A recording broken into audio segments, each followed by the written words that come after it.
ఈ సమయంలో మన తల్లిగారు గురించి మన పాపగారు శోభిలే పాప మన తల్లిని చూసినట్టే ఉంటుంది. పాప మాట్లాడుతుందిగా తెలియచేస్తా ఉన్నా. అందరికీ మన్నత. నా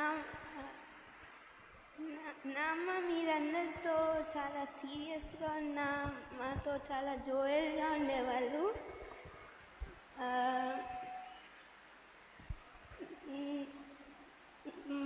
నేను ఎప్పుడైనా చాలా సాడ్గా ఉన్నా కానీ ఫస్ట్ నా ప్రాబ్లమ్స్ కానీ ఏమైనా షేర్ చేసుకోవడానికి ఫస్ట్ నా అమ్మ దగ్గరికే వెళ్ళేదాన్ని.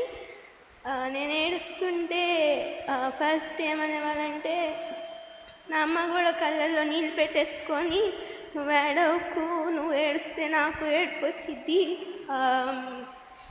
నాకు ఎవరైనా ఏడవటం చూస్తే నాకు ఏడుపు వచ్చిద్ది అంటూ చెప్తూ ఉండేవాళ్ళు. సో అందరితో మంచిగా ఉండేవాళ్ళు.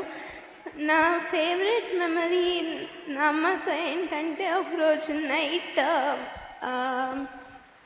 అందరు పడుకున్నారు. నా అమ్మ మీటింగ్కి వెళ్ళి వస్తుంటే నేను చాలాసేపు వెయిట్ చేస్తూ నైట్ పడుకోలేదు.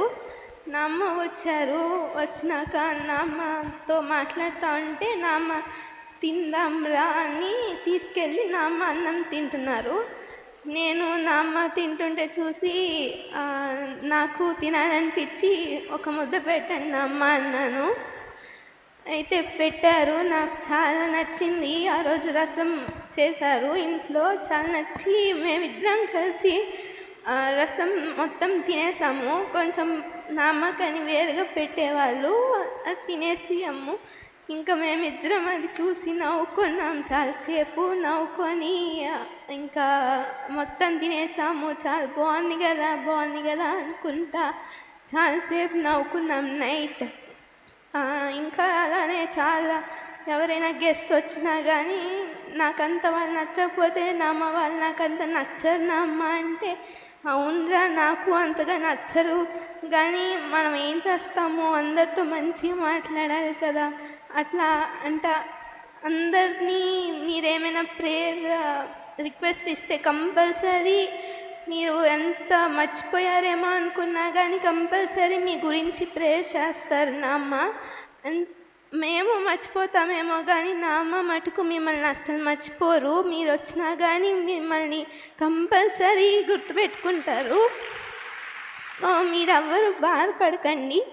నా అమ్మ మీకోసం ఇంకా పవర్ఫుల్ ప్రేయర్స్ పైన నుంచి చేస్తూ ఉంటారు. మీరు ఇంకా నా అమ్మకి మీకేమైనా ప్రాబ్లమ్స్ ఉంటే చెప్తే ఇంకా దేవునితో ఇంకా క్లోజ్గా మాట్లాడతారు నా అమ్మ.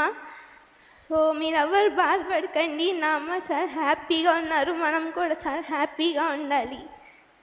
అందరికీ మన్నాక.